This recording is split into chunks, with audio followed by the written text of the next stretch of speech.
Bonjour, c'est BroLife. Je suis venu ici pour que nous puissions partager à propos du mystère de l'enfer.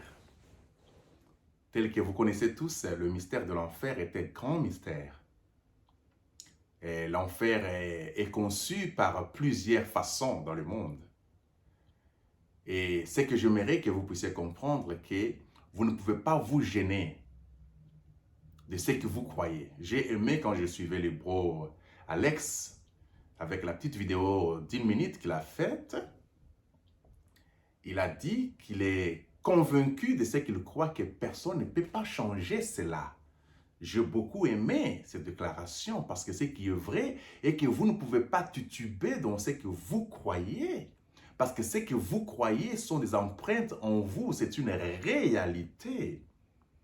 Vous ne pouvez pas suivre ce que les gens disent parce qu'il est pratiquement impossible dans cet enfer ici de convaincre tout le monde et que pour que tout le monde puisse croire la même chose. Même Jésus, Dieu, dans la chair humaine, n'a pas convaincu tout le monde. Il y a les gens qui l'ont cru, beaucoup l'ont rejeté. Quand Branham est venu, peu l'ont cru, beaucoup l'ont rejeté. Quand les pauvres sont venus, que ce soit dans n'importe quel domaine, politique, religieux, quoi que ce soit, il est pratiquement impossible que les gens vous acclament. Je n'ai pas besoin que les gens viennent m'acclamer pour dire que ce que BroLife dit, c'est ça la vérité. Je n'ai pas besoin de la popularité. C'est pourquoi j'ai toujours cru que ce que je parle ici, dans 30 ans, dans 25 ans, il y aura les gens qui comprendront que les choses que certains bros parlaient, c'est ça la chose qui se manifeste maintenant. Ils iront chercher ces vidéos ici, ils suivront tout ce que nous disons, que ce que nous avons parlé s'est manifesté. Depuis longtemps, il y avait les gens qui croyaient à cela et ils vont suivre la ligne. On n'a pas besoin de convaincre les gens, on n'a pas besoin de la popularité, on n'a pas besoin d'argent parce que ce message que nous donnons ici, ça n'a rien à voir avec l'argent.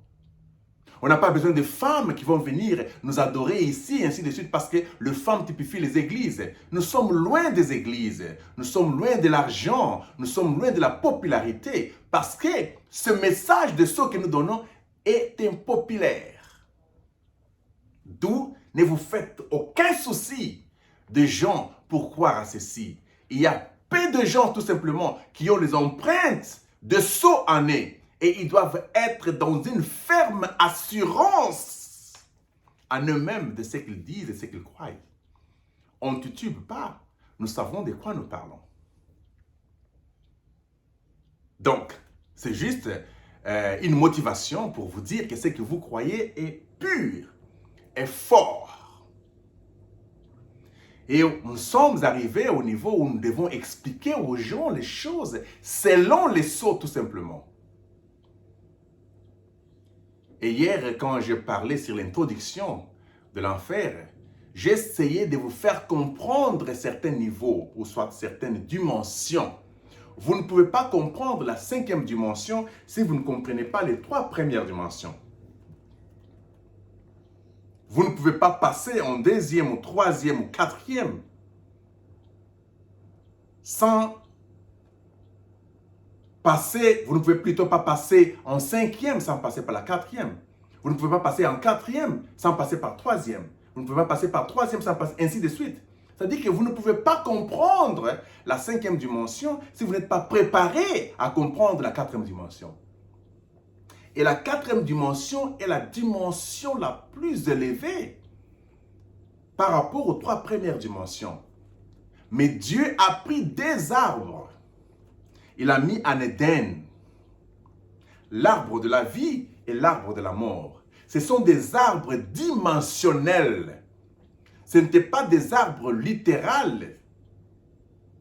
C'était des arbres dimensionnels. Parce que l'arbre de la vie, c'était Dieu lui-même, tel que nous savons qu'il y a une seule sorte de vie qui est Zoé. L'arbre de la mort, c'était ça la mort. Pourquoi on appelle l'arbre de la mort? Parce que l'arbre de la mort était une femme qui détenait la semence mort en elle. Et l'arbre de la vie était une femme qui détenait la semence vie en elle. Et nous avons compris par les sceaux que la quatrième dimension, c'était bien la télévision en Éden.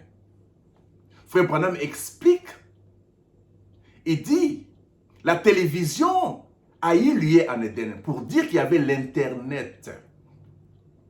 Cet Internet, c'était ça qu'on appelle la quatrième dimension. C'est par l'Internet qu'on a construit l'Éden de Satan. Maintenant, pourquoi nous parlons de la sémence du serpent et la sémence de la femme? Quand Dieu s'adresse au serpent, qui était l'arbre de la mort, or l'arbre est une femme, et il s'adresse à l'arbre de la vie, nous savons que l'arbre de la vie est une femme. Il dit la sémence de la femme écrasera la tête du serpent. Pourquoi? Parce que le serpent, nous avons compris que le serpent était aussi une femme qui avait une sémence en elle. Et cette sémence dont le serpent, c'était ça Lucifer, Satan qui s'était incarné dans une femme, dans l'arbre de la mort. Parce que la mort, c'était ça la sémence. Jacques dit, une fois que le péché est conçu, il engendre la mort. La mort, c'est ça, la sémence du péché. Or, le serpent, selon les sceaux, c'est ça même le péché. Donc, la sémence du serpent, c'était la mort. La sémence de la femme, c'était la vie. Or, nous croyons avec vous aujourd'hui que la sémence de la femme, c'est l'épouse. Et nous croyons avec vous aujourd'hui que la sémence du serpent, c'est la mort. Voilà pourquoi le dernier messager a détruit les derniers ennemis de Dieu. Les derniers ennemis de Dieu, c'était cette sémence-là. C'était la mort. Et la mort a été vaincue par l'aigle dans le 7e âge de l'Église. Alors là, vous comprenez. Et Mbro m'a posé la question. Il me dit, Bro Life, quand on a dit au serpent que tu mangeras de la poussière de la terre, c'était quoi la poussière de la terre? Parce qu'en réalité, les serpents, littéral ici, ne mangent pas la poussière de la terre. Qui est ce serpent-là qui mangeait la poussière de la terre? La réponse est claire parce que la poussière de la terre, c'est ce que nous mangeons aujourd'hui. Le serpent, c'est un esprit. C'est un esprit humain en nous qui fait que vous puissiez avoir faim. Parce que la faim n'est pas palpable. Quand tu dis que tu as faim, on peut chercher la faim, on ne peut pas voir ça en vous. La faim est métaphysique.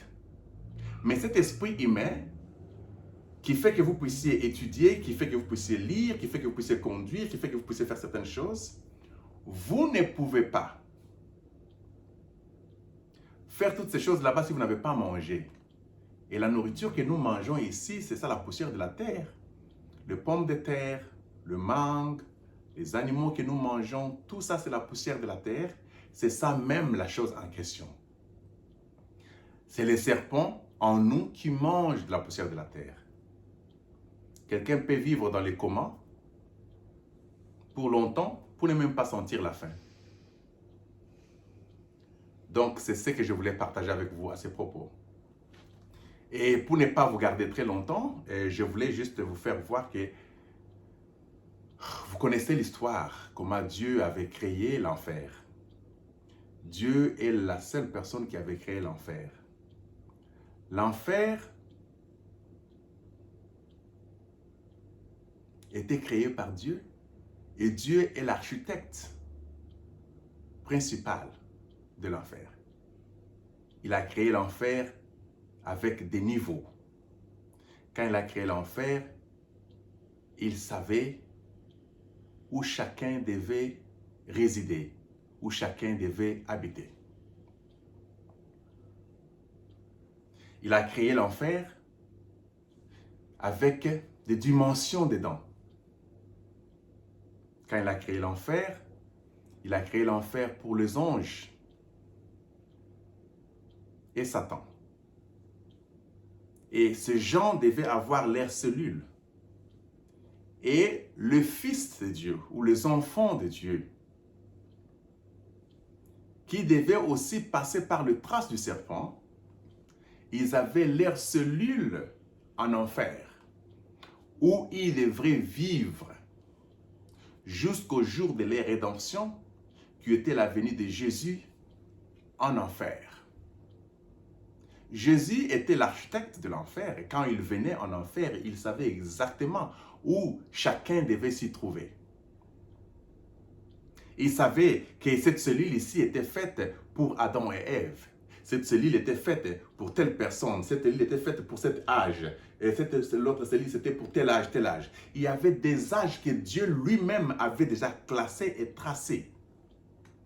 Même les esprits démoniaques ou les démons déchus, ils avaient leur cellule dans laquelle ils devaient vivre.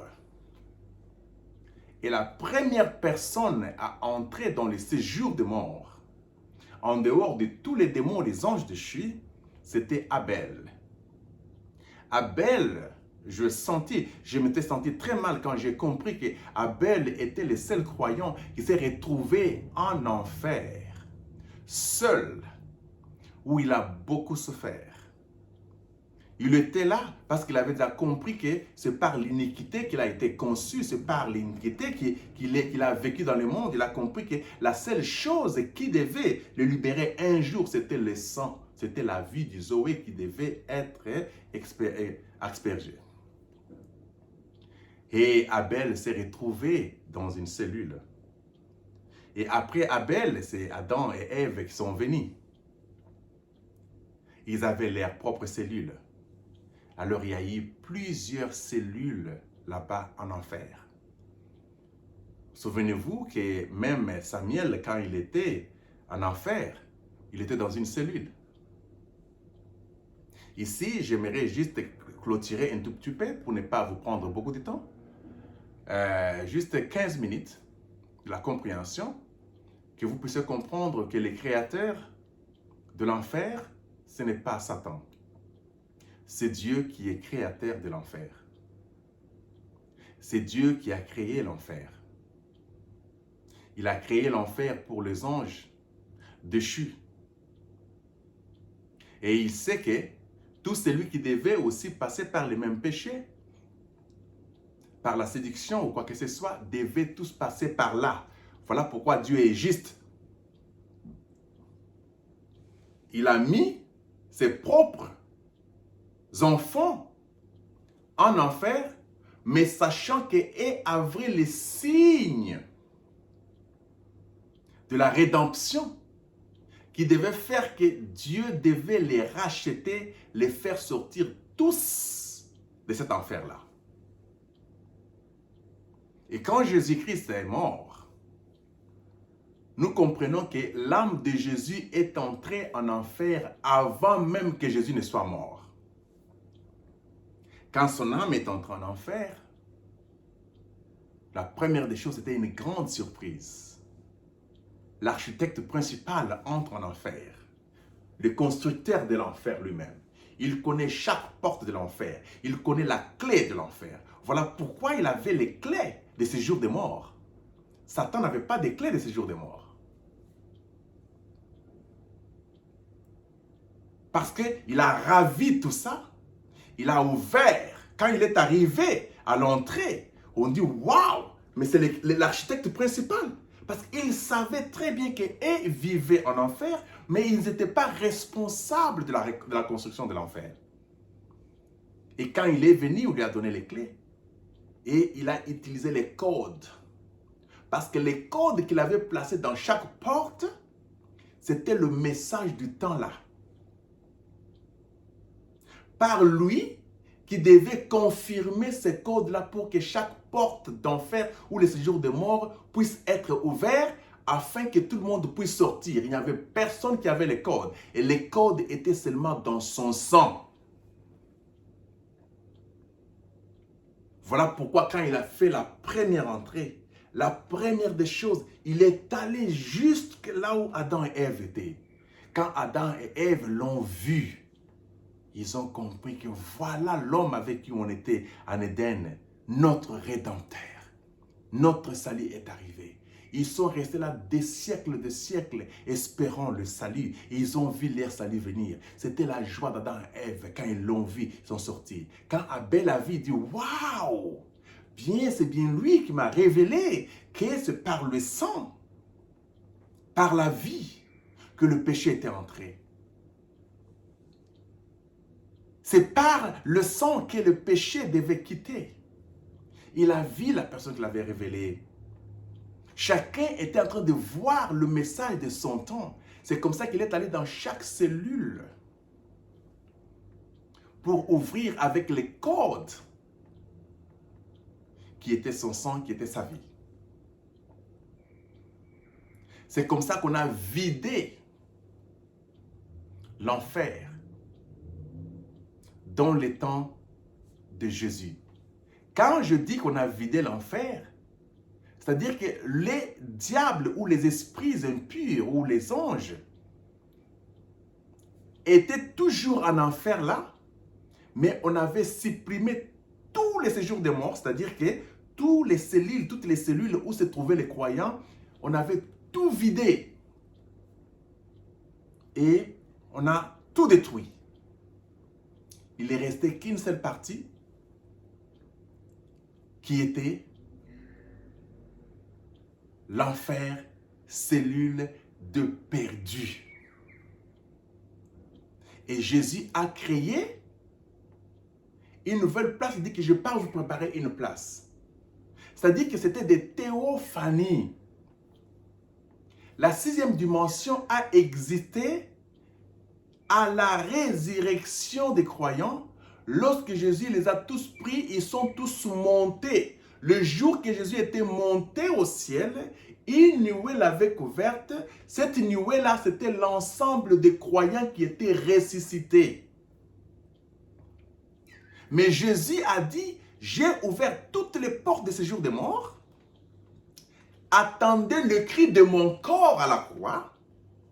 Lorsque mon corps à la croix va crier les cris de commandement, les sépulcres vont s'ouvrir et vous allez tous sortir. C'était un langage spirituel. Les sépulcres, c'était les séjours de mort, les cellules dans lesquelles ils étaient. Le cri des commandements, c'était un ordre de connexion qui avait enlevé tout le monde dans les séjours de mort.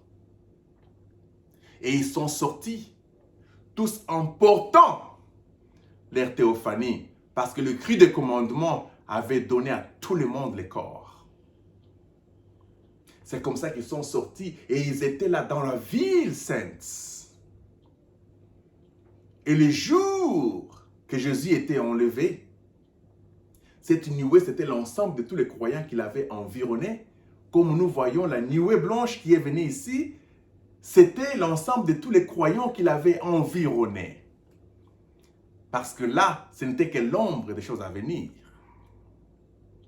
C'est comme ça que l'enfer fut supprimé du côté croyant et du côté incroyant, l'enfer continuait. Chaque fois maintenant que les gens, parce que les anges continuent à tomber. Nous expliquerons les mystères de tomber plus tard. Les autres partaient directement dans la sixième dimension, les autres partaient directement en enfer. L'architecture venait de Dieu. Dieu avait les blueprints de la sixième dimension. Et quand il a créé la sixième dimension, il a aussi créé la sixième dimension avec des niveaux. De la même manière, il avait créé l'enfer avec des niveaux. L'enfer a des niveaux. comme vous voyez les roses chrétiens, les francs-maçons, tous ces gens là-bas, ce sont des niveaux en enfer. Il dit le ciel a aussi les niveaux. Ce que les gens du temps de Noé connaissaient, ce n'est pas ce que les gens du temps de Paul connaissaient. C'était des niveaux. Les gens du temps de Moïse, les gens du temps de Daniel, et ainsi de suite, c'était des niveaux. Mais tous étaient au ciel, mais avec des niveaux différents. Voilà pourquoi Frère Branham dit qu'au ciel, il y a des niveaux. C'est pourquoi la 6e dimension, c'était le ciel avec des niveaux dedans. Et l'architecte principal de la 6e dimension, c'était Dieu lui-même, la colonne de feu. L'architecte de la 5e dimension, c'était Dieu lui-même, la colonne de feu. À l'ouverture des sceaux, il devait supprimer les 2 dimensions qui étaient des dimensions temporaires. Pour que l'autre se déverse dans les 3 premières dimensions, en passant par la 4e, et que l'autre se déverse dans la 7e dimension, en entrant dans la 8e dimension. Donc, la 6e monte pour se rattraper à la 7e, afin de descendre pour prendre le 8e. Parce qu'ils étaient le même 8e qui voulait être le 8e positif. La parole faite chair qui devait créer une nouvelle terre. Cependant que la 5e dimension a été supprimée parce que l'enfer était descendu sur la terre et devait s'incarner dans les corps du péché, dans lesquels les humains ont péché. Ce sont ces corps physiques ici. C'est pourquoi quand Frère Branham avait voyagé depuis 1923, il a voyagé une vitesse jusqu'en 1963 pour voir que c'est en 1963 que l'enfer devait déjà être sur la terre. Et dans ce voyage-là, il n'entendait que le bruit de vous.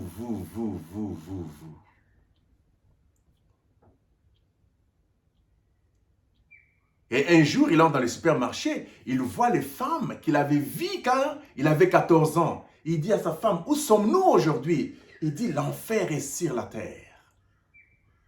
Ça montre que la 5e dimension a été supprimée. L'enfer devait descendre sur la terre. Je pris le langage facile pour que vous puissiez comprendre ces choses, selon les sceaux. Et maintenant, comme l'enfer était tellement plus vaste que le temps, et les anges venant de l'enfer n'avaient pas où habiter, voilà pourquoi dans chaque personne, il y a des légions. Les légions, une légion tout simplement a 100 000 démons.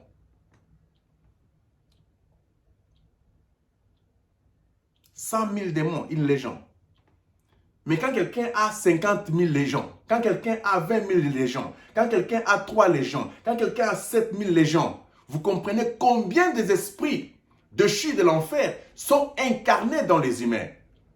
C'est pourquoi aujourd'hui, nous n'avons pas le temps de perdre, aller dans les églises pour parler et faire ceci. Nous parlons à une seule personne qui a 50 000 légions. Je parlais aux 50 000 légions qui vont avoir ce message et comme ils sont très forts dans des dimensions, ils peuvent utiliser la même dimension pour perpiller les messages partout.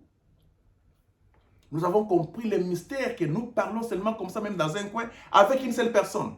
Vous parlez avec des personnes, vous avez parlé à des millions de personnes. C'est plus que les églises.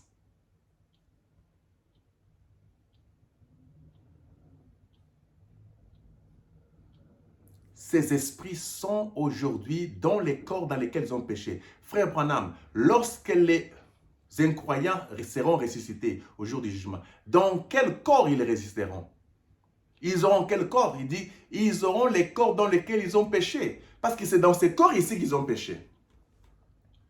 C'est dans l'esprit humain qu'ils ont péché. Souvenez-vous que l'esprit humain était incarné dans chaque âme déchue. Parce que Lucifer n'était pas seul qui avait l'incrédulité en lui. L'incrédulité fut trouvée dans les 2 tiers. Dieu ne pouvait pas les précipiter s'ils étaient innocents. Tous avaient cette incrédulité que Lucifer avait. Et Dieu les a précipités tous sur la terre. Vous comprenez? C'est comme ça que Dieu a dit, je dois créer l'enfer pour ces gens ici. Ils étaient limités dans la 5e dimension. Et la seule façon qu'ils devaient voyager dans les 3 premières dimensions ici, c'était de passer par la 4e dimension. Vous ne pouvez pas quitter la 5e dimension directement des 3 premières dimensions. Il n'y a pas d'autre voie, il n'y a pas d'autre chemin. Le seul chemin, c'était de passer par les serpents. C'était de passer par la 4e dimension pour entrer dans les 3 premières dimensions. Voilà pourquoi Dieu avait mis à côté des 3 premières dimensions qui étaient Adam tiré de la poussière de la terre, l'arbre de la mort, qui était la 4e dimension, dans lequel Lucifer devait facilement entrer pour être en contact avec les 3 premières dimensions afin d'accomplir son plan. Mais Dieu avait aussi mis la dimension du ciel à côté d'Adam afin qu'Adam puisse suivre le chemin d'être connecté par la parole afin de se retrouver dans une éternité. Mais l'homme a choisi la voie du serpent. Quand il a choisi la voie du serpent, c'est comme ça que le serpent, au travers de la 4e dimension qui était le serpent, ils sont entrés pour être dans la 5e dimension. C'est la seule voie. C'est par les raisonnements, c'est par les émotions, c'est par le sentiment, la mémoire et les imaginations que nous avons qui fait que nous puissions nous retrouver en enfer dans ce temps-là, avant que Jésus ne vienne. Mais les croyants, aujourd'hui, ou bien dans les temps des âges de l'Église, quand ils mouraient, automatiquement, ils avaient déjà les signes. Les corps étaient déjà ouverts pour eux. Ils quittaient ce corps ici et recevaient leur théophanie directement dans la 5e dimension. Mais le pécheur, eux, la voie était toujours ouverte. Chaque fois qu'il tombe, il doit passer par l'imagination et tout ça. C'est une dimension qui les amène de l'autre côté. Donc, l'enfer est sur la terre. Ce n'est pas l'architecture de la 5e dimension qui est sur la terre. Non. L'architecture ou la construction de la 5e dimension a été annihilée. Mais les habitants de la 5e dimension, ce sont eux qui n'ont plus de place pour vivre. Parce que les sceaux devaient annihiler la 5e dimension une fois que la mission accomplie. Et ils ont compris qu'ils n'ont plus de place pour aller. Souvenez-vous la parabole de Jésus. Quand Jésus-Christ dit que, ok, vous devez quitter cette dimension ici pour aller ailleurs. Ils ont dit, où irions-nous encore si cette dimension ici, dans laquelle nous vivions, tu nous chasses, laisse-nous même le temps d'aller même dans les cochons. C'est comme ça que cette dimension a été annihilée, on les a permis d'entrer dans les cochons. Aujourd'hui, quand la construction de Dieu, la 5e dimension a été annihilée, ils ont demandé de retourner dans les corps dans lesquels ils ont péché. Ils disent, laissez-nous aller même dedans. Nous ne sommes pas les cochons. Nous avons les empreintes des sceaux en nous. On dit qu'un serpent mort émotionne toujours. Même si on prend un serpent déjà mort, on jette sur toi, vous avez toujours la frustration de dire, les serpents.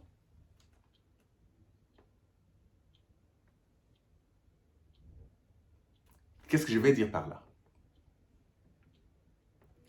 Les diables ou les démons ont peur de nos empreintes, bien que la parole est déjà partie. Le fait seulement en nous, il y a les empreintes de sceau. Quand les esprits viennent, c'est difficile qu'ils vivent en vous comme ils vivent dans les autres. Ils ont peur. Ils ne veulent même pas voir ces empreintes-là. Ça les tourmente. Nous avons droit à la souffrance et non droit à l'enfer. Nous pouvons souffrir, nous pouvons tomber malades et tout ça, mais pas l'enfer. Merci beaucoup. Ça, c'est juste la première partie. Et nous allons développer un peu plus dans la deuxième partie. Grand Shalom, c'était pour Life. À plus.